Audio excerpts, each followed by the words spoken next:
আনহা কেন দুধ খেতে চায় না? কি হয়েছে মাকে বলো তো, মাকে বলে দাও কি হয়েছে। মানহা কেন দুধ খাবে না? মানহা, মানহা তুমি কেন দুধ খাবে না? প্লিজ সে,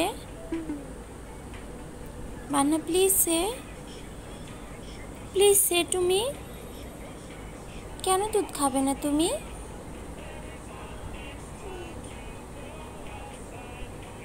আসসালামু আলাইকুম এভরিওয়ান। বাচ্চাদের টেক কেয়ারের মাঝে সব থেকে কঠিন কাজ হচ্ছে বাচ্চাকে খাওয়ানো। তার উপরে যদি আমার বাচ্চার মতো খাওয়ানোর সময় এরকম মুড ধরে বসে থাকে তাহলে তো কষ্টের শেষ। আপনাদের বাচ্চাগুলো কি খাওয়ানোর সময় এরকম করে? অবশ্যই কমেন্টে জানাবেন। যদিও ওকে খাওয়াতে গিয়ে অনেক বেশি টায়ার্ড হয়ে গিয়েছি, তারপরে বেসিনের গ্লাসটা পরিষ্কার করে নিচ্ছিলাম যেহেতু অনেক ঝাপসা হয়ে গিয়েছে। এরপরে আমি মানহার জন্য কিছুটা শিং মাছ দিয়ে লাল শাকের ঝোল করে নিয়েছি। আমরা কখনো লাল শাক দিয়ে ঝোল রান্না করে খাইনি, তারপরেও মানহার জন্য কিছুটা করে নিয়েছি। সময় মানহাকে আমি কিছুটা সবজি অথবা শাক মিশ্রিত তরকারি দিতে পছন্দ করি। অনেকেই বলে থাকেন বাচ্চাদেরকে নিজেদের টেস্ট বার অনুযায়ী খাবার দেওয়ার জন্য। আসলে নিজেদের টেস্ট বার অনুযায়ী যদি বাচ্চাকে খাবার দেওয়া হয় তাহলে অনেক খাবারই সে খেতে পারবে। এই জন্য বাচ্চাদের খাবার রেডি করার সময় যেটা ওর জন্য হেলদি হবে ওইটাই সিলেক্ট করা উচিত। আর এইদিকে আমি আমাদের রাতের খাবারের জন্য তরকারি রেডি করে নিচ্ছিলাম। মিষ্টি কুমড়া দিয়ে চিংড়ি মাছ রান্না করব। সব ধরনের মশলা দিয়ে অল্প পরিমাণ পানি দিয়ে আমি মশলাটা ভালোভাবে কষিয়ে নিয়েছি। আর এরপরে আমি চিংড়ি মাছগুলো দিয়ে দিব। আমার তো চিংড়ি মাছ দিয়ে যে কোনো তরকারি খেতে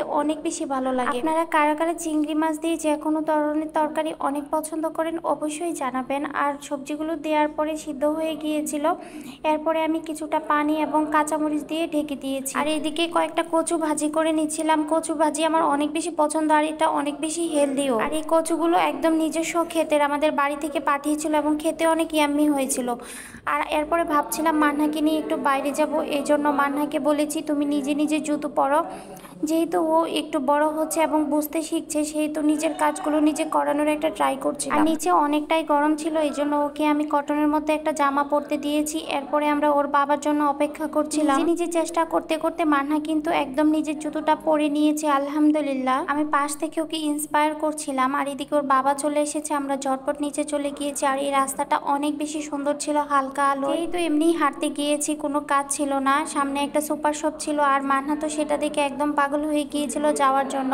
আর ওকে আমি চুজ করতে দিয়েছিলাম যে ও কি কিনবে, কিন্তু ও কিছুতেই ডিসাইড করতে পারলো না ও কি কিনবে। এইরকম হালকা আলোয় ঘোরাঘুরি করতে কিন্তু অনেক ভালো লাগে। যাই হোক, চলে আসার সময় হঠাৎ করে পাশে একটা ছোট্ট মাটির জিনিসের দোকান দেখতে পেয়েছি। আর এই ধরনের দোকানগুলো দেখলে আমাকে আর কে ঠেকাবে, আমি জোর করেই চলে গিয়েছিলাম দোকানে। মানহার বাবা একটুও পছন্দ করছিল না। মাটির জিনিসগুলোর প্রতি আমার অনেক দুর্বলতা রয়েছে। আমি যতবারই এই ধরনের দোকান দেখি কিছু না কিছু কিনে নিয়ে আসি, আবার ভেঙে ফেলে আবার কিনে নিয়ে আসি। মানহার বাবার তাড়াহুড়ার জন্য কিছুই কিনতে পারলাম না। এরপরে আমরা আইসক্রিম খেতে খেতে বাসায় চলে এসেছি। সবাই ভালো থাকবেন, আল্লাহ হাফেজ।